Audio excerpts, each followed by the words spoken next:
Good afternoon. I manage the Groundwater Conservation District that's located in the North Pole of Texas. North Plains Groundwater Conservation District is that part of the very northern part of the Texas Panhandle. I am governed by 7 elected board members from those 8 counties, all a part of those 8 counties there. We are closer to most of your state capitals than our own state capitals, so some of our perspectives actually has bled over into what we do today from around us. This is a map of the Texas aquifers. There's 9 major aquifers in the state of Texas there on the left, and on the right there's 21.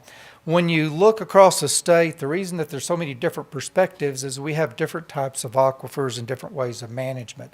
The Ogallala Aquifer is the largest aquifer that we have that produces the most water today, but we've got some aquifers in the southeast part of the state that has a tremendous amount of storage and will probably figure in supplying groundwater to the south or southeast and eastern part of the state in the future.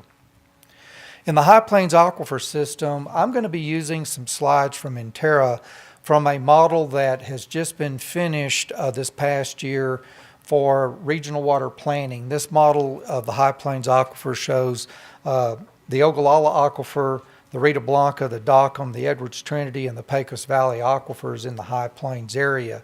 Now this model, if you'll look at the map there, I've got it right here. Just a few things. Right in here, across this portion, this is the southern High Plains Aquifer.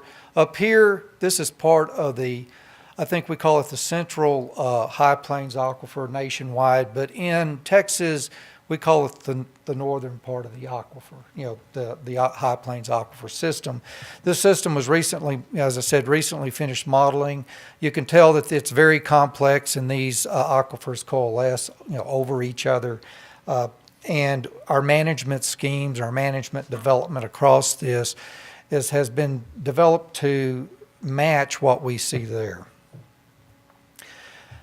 In addition to those aquifers, we have 6 major river basins. You can see the Rio Grande, the Colorado, the Brazos, the Red, the Canadian, which actually flows into the Arkansas River over in Oklahoma, and then the Arkansas River. If you look up there, the very northern part of this model is the Cimarron River, and then the southern part of this is down the Pecos River at the very base. The reason I put this up here is that recharge, discharge, all the amount of water that would affect stream flow or spring flow or the recharge of aquifers occur as a result of these rivers or into and out of these rivers. Groundwater levels began to decline in the 1930s. If you look in the model itself, we have what we call the steady state model. In 1930 was the year. Generally, there wasn't a whole lot of groundwater pumping. There wasn't a whole lot of irrigation developed in the Texas Panhandle or the High Plains area. And from there through 2012 or even today, we have 2 transient models in that period of time that shows the effects of groundwater pumping. This map up here is a map that you've all seen in probably better colors from previous presenters, showing the decline areas within the High Plains area. One of the things we wanted to start out as, and in the early 1990s or mid 1990s, I'm sorry, the state of Texas started looking at its long-term water goals. What was it going to need for a growing state, and where was that water going to come from? It created a state water planning method which included 16 regional regions. Each of those regions planned for water use and methods in their areas. And then from there, the state would take that and put it into a state water plan. So some of the data you'll see today comes from the 2016 Panhandle Regional Water Plan, which is the upper 21 counties in the very top of Texas there. I'm going to focus on that because that's what I know most about. If you have any questions, I'll be more than happy to answer that. Otherwise, I may have to lie to you about some of the other areas. In 2016 Panhandle Regional Water Plan, if you look at this, in 2010, we're pumping Oh, just a little less than 1.8 million acre feet. That's the demand projections. That's how much we needed in 2010. By 2070, our demand is going to drop to less than 1.2 million acre feet, or almost 600,000 acre feet is going to go away. The reason that 600,000 acre feet is going to go away primarily is from decrease in agricultural irrigation, agricultural water use, and conservation. If you look, when you take and try to figure out, okay, how much water are you really going to have to come up with new for the future, you look at your demand, you look at your use, you kind of cross those two numbers, and anything between the demand and where you've developed supplies would be called a need. And in Texas, we defined a need as something that you haven't developed a new water source or new method, conservation method, to address that projected need. On this slide, looking for just the Panhandle Regional Water Planning area, you can see that irrigation is the area that's going to have the greatest need by 2070 at almost 148,519 acre feet of water per annum is going to be needed to meet demand. The others are in manufacturing and municipal. In those two categories, the way the need will be met will be importing water in from another county or another area within the Panhandle, develop water supplies, drill wells, do those type of things to develop additional resources for those supplies, because that water is more valuable to that use. It's easier to sell a pipeline to move water to meet that use. Irrigation, however, is all groundwater. It can only be met through conservation, where we try to find new methods of saving water for later use, or simply changing crop types or moving away from irrigation in areas back to potentially dryland farming over the period of time. In the 2016 regional, the PRWP, Panhandle Regional Water Plan demand projections by county, you can see up in the very northern part of the Texas, northwestern part of the Texas Panhandle, those are going to have demands greater than 100,000 acre feet. I can tell you those demands in each of those counties is over 200,000 acre feet today in 2020, and then the bottom one is in 2070. That's all irrigation demand, agricultural irrigation. If you look at the 2070, you'll notice at the very base, the dark blue, these two counties here, that's primarily demand that is more public water supply based, municipal manufacturing.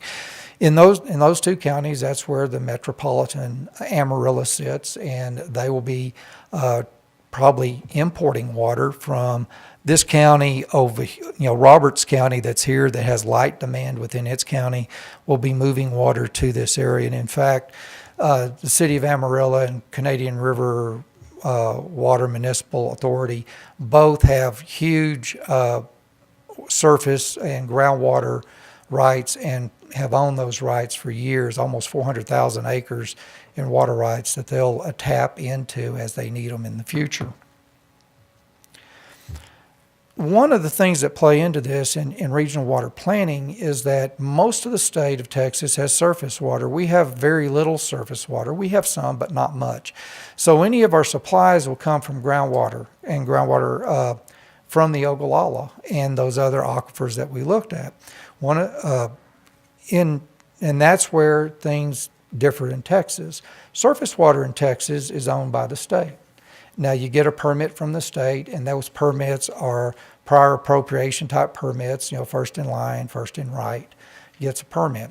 In groundwater conservation districts, groundwater is a private property right. The Texas Supreme Court says so in Day versus the EAA a couple of years ago, and in fact, the first takings claim has been paid that I know of earlier this year for about $4 million to a owner of some water rights down in the Edwards Aquifer that was not able to pump his rights. The way we manage groundwater in the state of Texas is through conservation districts. All the blue area up there are the conservation districts in the Texas Panhandle and West Texas High Plains. Lubbock is if you ask the people that surround me in the northern Panhandle, they'll tell you Lubbock's not in the Panhandle. That's West Texas.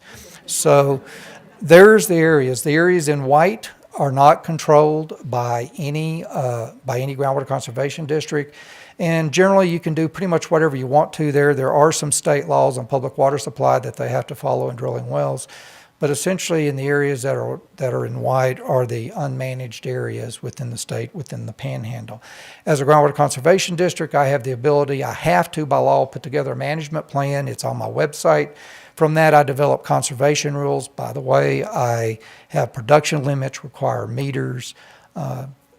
We require monitoring, reporting of water use, and we strictly adhere to our production limits within our area.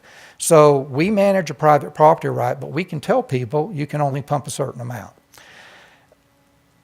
We do this not just with our rules and from that area. We're concerned about our conservation programs, and we have several. We've worked with NRCS to educate our producers. You noticed earlier I raised my head saying I own a farm.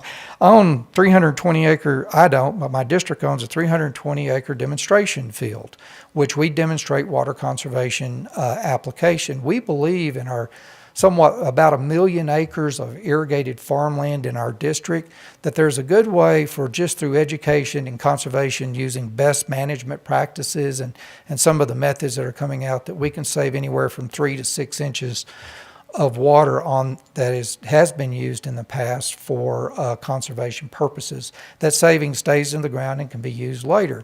Well, 3 inches over 1 million acres a year is 250,000 acre feet of water, and that's pretty much more water than any of the major cities use. Any one major city uses in the state of Texas. The reason that we're doing this is that we want not to save that water for major cities in the state of Texas. We're interested in prolonging the life of the aquifers in our area so that we can continue to use and grow. Because once that water is gone, our economy changes substantially. We'll have to look at different places to bring water from. Also, there's about 100 groundwater conservation districts in the state, and every one of them, if they got up here and gave their perspective, would be somewhat different than mine. Groundwater equals private property rights. In dealing with private property rights and interests, there are about 4 different types of area that we have to juggle as districts. Current groundwater use, these are the property interests that want to use that water now. There's those near future groundwater use that they're not using it now, but they've got something in the plans or in the works, and they want to put it out there and want to use it. And they have a right to access water because it's private property to do that. There's a long-term groundwater use, which is the guys that want to stay in business for a long time and stay economically viable for a long time. Most of the irrigators I know fall into that category. They want to use some of it now, but they certainly want to continue to use it into the future. So they have a stake in making sure that we have a healthy aquifer for as long as we can. And then there's leaving the groundwater in place. This is on the far end of trying to use it all up now. This really affects mostly those guys along the rivers and creeks who'd like that water to flow out of the aquifers into the streams and keep the streams and rivers healthy. And we have to balance as a local district, how do we address those issues? Groundwater management areas was formed just a few years ago in 2005, and I'm going to point to groundwater management area 1. That's really good. You know, me being from Arkansas, everything starts with A or 1 in the northern part of Texas, so that's easy for me to remember where I'm supposed to be. We come up with in these management areas, we get together throughout 5 years and jointly plan on how much water at least we want to have left over a certain period of time. This is groundwater management area 1. It includes 4 different districts: my district, Panhandle, Hemphill County, and part of High Plains District. There's all a part of 3 of the largest groundwater conservation districts in the state that have a stake in managing water in this area. When we put together desired future conditions, we're tasked with providing a balance between the highest practicable level of groundwater production and the conservation, preservation, protection, recharging, and prevention of waste. So what it comes down to, it's not all about just saving this water for something sometime in the future. We've got to be able to put enough water out there on the table for these private property owners to use that water now, and we have to balance that. Over on the right-hand side of that slide, you'll see the things that we have to do, from looking at aquifer uses and conditions, water supply needs, hydrological conditions, TERS, total estimated recoverable storage. We get a humongous number in the Ogallala on how much water's in storage, and we have to have that in a report. Environmental impacts, how it affects spring flows, subsidence. We do not worry too much about that in the Panhandle, but elsewhere in the state they do. Socioeconomic impacts, impact of private property interests and rights, and the feasibility. We can't just pick a number out in the future that we want to have left. We have to show that it's actually achievable. This is what we came up with in the different areas. We set up different desired future conditions throughout this GMA 1 area. You'll see this in many of the other GMAs. And to gel it down, it essentially says that we're going to have at least 50% of the water we have today left in 50 years. Now, over in Hemphill County, in that yellow area, they say they're going to want to have at least 80% left. In the purple area, if you've looked at the other slides, up in the northwest point, 40% is what's set there. The reason for that 40% is that we have such high production there, it's going to take all the conservation and all the tools we have in our toolbox to make 40%, but we believe we can with our tools. In the end, I came up with this little graph that things are somewhat out of order. The front row, the little green area, is projected use. We projected use out to 2070. We looked at everything in these regional water plans.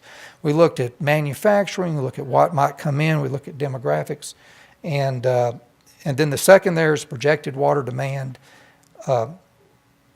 how much it's going to need in the model available groundwater. The mag there says that we have more water than you can shake a stick at as far as the amount of water you have available for the future. I know that most of that will not be used.